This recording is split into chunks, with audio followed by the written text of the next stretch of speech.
In the solemn halls of justice, Judge Franklin's gavel fell with a heavy thud, sealing the fate of a young man named Alex. The charge was robbery, and the sentence was a year in jail. Alex, just 18, stood before the bench, his shoulders slumped, his face a mask of resignation. He didn't flinch, didn't plead. He just accepted it. As the bailiff led him away, Judge Franklin felt a familiar pang of weariness. Another young life, another statistic. He gathered his papers, ready to move on to the next case, but something about Alex's file caught his eye. A small, handwritten note was tucked inside. Curiosity piqued, Judge Franklin decided to delay his lunch. He sat back down in his quiet chambers, the weight of his robes suddenly feeling heavier. He opened Alex's case file, a document he had only skimmed before the hearing. The details were straightforward: a convenience store robbery, a toy gun, and $200 stolen. It was an open and shut case. But as he read further, a more complex picture began to emerge, painted in the stark black and white of official reports and witness statements.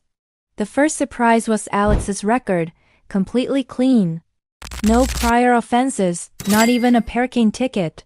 He was a good student, on track to graduate with honors. His teachers described him as quiet, respectful, and hardworking. One teacher's comment stood out. Alex is one of the kindest kids I've ever taught. He always looks out for the younger students. This wasn't the profile of a hardened criminal. The judge leaned back, a frown creasing his brow. The boy he had just sent to jail didn't seem to fit the crime.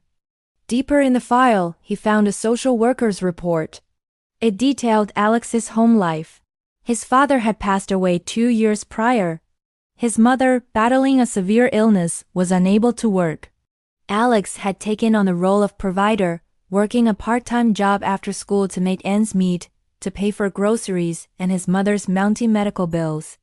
The report painted a grim picture of a family on the brink, struggling to stay afloat in a sea of debt and despair.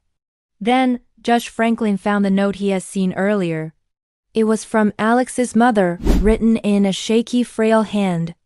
It wasn't a plea for mercy or an excuse for her son's actions. It was an apology. "Your Honor," it began, "I am so sorry for the trouble my son has caused. He is a good boy. He was just trying to take care of me." The eviction notice came, and he panicked. "Please don't let this one mistake ruin his life." The simple, heartfelt words hit the judge with the force of a physical blow. Suddenly, the cold facts of the case file transformed into a heart-wrenching human story. The $200 wasn't for drugs or a thrill. It was for rent. The toy gun wasn't an instrument of terror. It was a desperate, foolish prop. Judge Franklin saw not a delinquent, but a scared kid backed into a corner, trying to save his family. The weight on his shoulders was no longer weariness. It was the crushing realization of his own rushed judgment. He had seen the crime, but he had failed to see the person behind it. An image flashed in the judge's mind. Alex's face in the courtroom. It wasn't resignation he'd seen. It was defeat. The look of a young man who felt he had already lost everything. Judge Franklin remembered his own son, now a successful lawyer. He had made mistakes as a teenager, but he had a safety net, a second chance. Alex had no one. The judge gripped the edge of his desk, the polished wood cold against his knuckles. He couldn't let this stand. He had to do something. Without a second thought, Judge Franklin picked up the phone. He called the district attorney, his voice firm. "We need to talk about the Alex Turner case. I'm reopening it." Then he called the public defender. He called the social worker. He set a new hearing for the very next day. A wave of purpose washed over him, clearing the fog of routine. This was about more than just the law. It was about justice in its truest form, justice tempered with mercy. The next day, the courtroom buzzed with confusion. Alex was brought back in, his eyes wide with bewilderment. Judge Franklin looked down at him, but this time, he saw him, truly saw him. "Alex," he began, his voice softer now. "Yesterday, I sentenced you based on the facts of a crime. Today, I have read the facts of your life."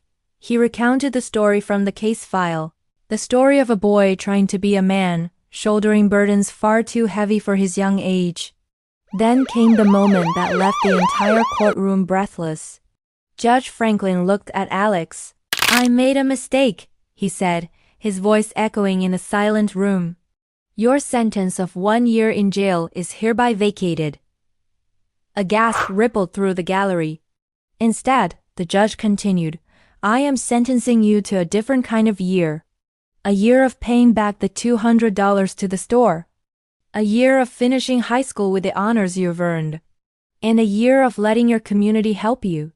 But the judge's act of compassion didn't end there. He had spent the night making calls. He announced that a local community fund he was personally connected with would cover the family's back rent and medical bills. A local grocery chain had offered Alex a better-paying part-time job with flexible hours so he could finish school. A collective sigh of relief and disbelief filled the room. Alex's mother, seated in the back, was weeping silently, her hand over her mouth. Alex stood frozen, tears streaming down his face for the first time. It wasn't the despair of yesterday, but the overwhelming flood of gratitude and hope. He looked at the judge, unable to speak, and simply nodded, a silent promise to make the most of this incredible second chance. It was a day that justice wasn't just served. It was transformed. A day when a judge looked beyond his bench and into a young man's heart, proving that the most powerful sentences are not the ones that confine, but the ones that set you free. Thank you for watching. If this story moved you, please like, share, and subscribe for more inspiring content.